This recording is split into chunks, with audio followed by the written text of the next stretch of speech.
Welcome back, bookworms. This is Mrs. K. I'm glad you could join me. Today I'm reading a great life story about Mary Anning. Her discoveries rocked the world of science and helped create a brand new field of study, paleontology. She found amazing fossils of dinosaurs and shared them with the world.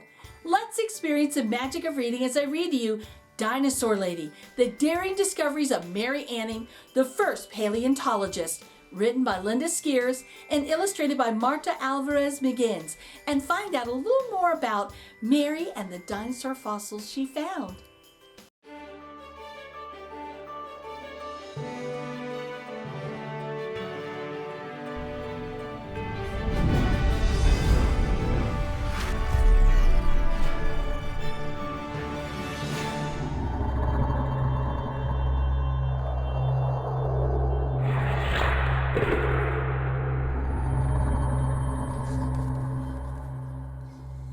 Mary Anning dodged high tides and crashing waves to scour the beach near her hometown of Lyme Regis, England.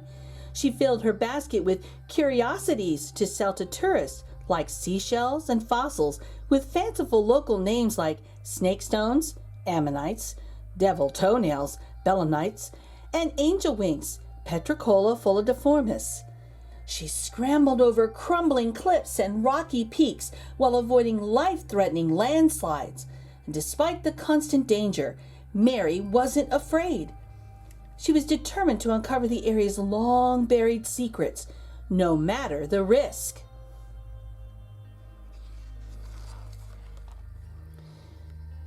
Mary learned to read and write at Sunday school, but she wanted to learn more. She had so many questions about the bones and fossils she found, and she needed answers. She borrowed books and copied scientific papers. She sketched intricate drawings of her discoveries, and she made notes. Lots and lots of notes.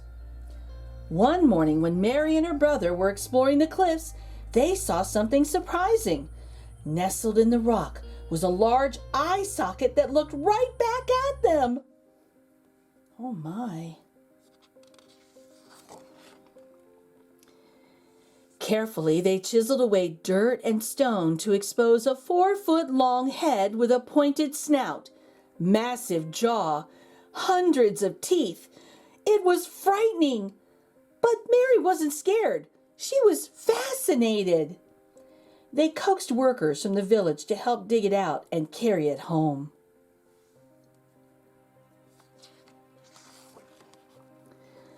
While the men returned to their work, Mary set out to find the creature's body. The cliffs were constantly shifting and sliding. It had to be buried nearby. But where? Day after day, Mary scrambled over the cliffs. Week after week, she searched. Month after month.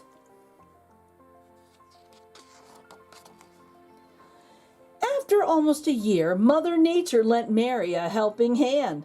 The powerful wind and pounding rain from a devastating storm caused several landslides. In one night, the cliff's ancient layers were exposed, layers that would have taken Mary years to uncover with her hammer and chisel. Something caught Mary's eye. Bones. Oh my. Boldly, Mary chipped away and uncovered ribs, vertebrae, flippers. Was it a crocodile? Fish? Lizard? No, Mary had discovered a creature never seen before. Was she scared? Nope, not at all. But many villagers were. Soon they were talking about Mary's monster. Word traveled to a rich collector who offered to buy the skeleton. Mary hated to see it go, but the money would help the Anning family survive for months. The collector donated it to a London museum, and scientists and geologists flocked to the exhibit. They studied it, calculated, debated. They named it Ichthyosaurus, which means fish lizard. The word dinosaur hadn't even been invented yet.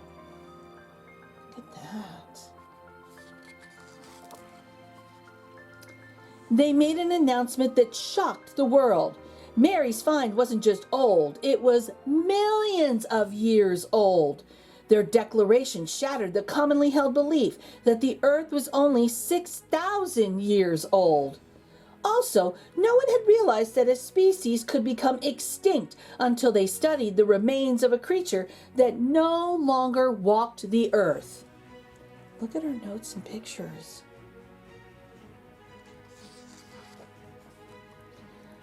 While others discussed her discovery, Mary kept exploring and learning.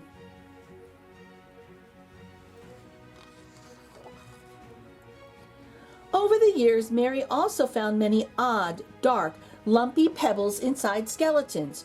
She examined them, reread her notes, studied her drawings. Mary figured out what they were, except it was something a lady shouldn't talk about.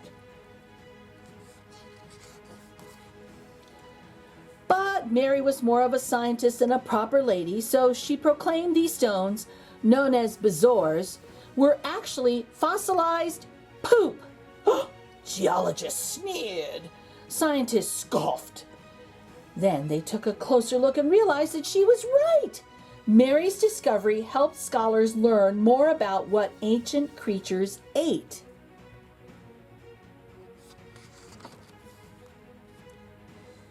Mary also found many long, thin, cone-shaped fossils.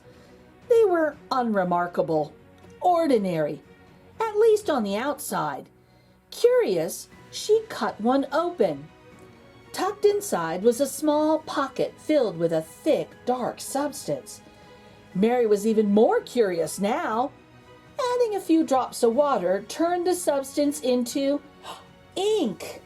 Mary's discovery proved that ancient aquatic creatures squirted ink to hide themselves from hungry predators.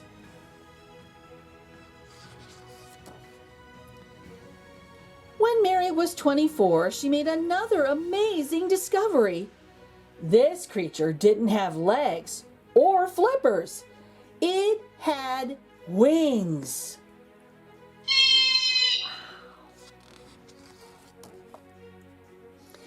Mary had unearthed a prehistoric flying reptile called a pterosaur.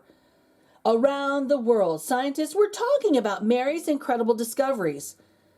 But they weren't talking about Mary. Not at first.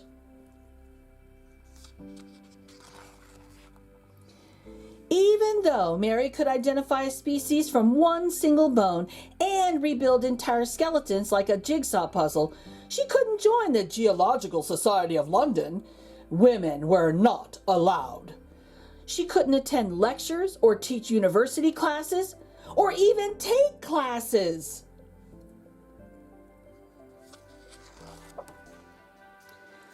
But Mary knew her discoveries were important and would change the way people viewed the Earth's past. And so did many geologists, scientists, and scholars. Because where did they go when they had questions? Straight to Mary's cottage. Eager to learn more, they followed her over the cliffs, even if it terrified them. And it did.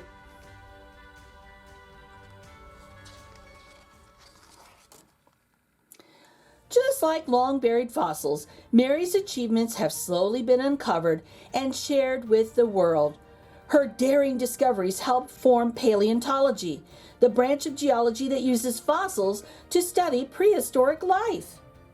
And she did all of that with a homemade hammer, a chisel, and a never-ending quest to fearlessly keep exploring and learning.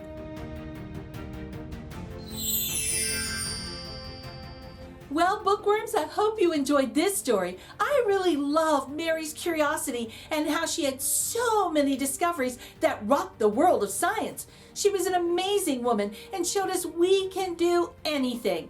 The author also included interesting dinosaur facts and a timeline. Be sure to check it out at your local library or go to a bookstore and buy a copy for yourself to learn more.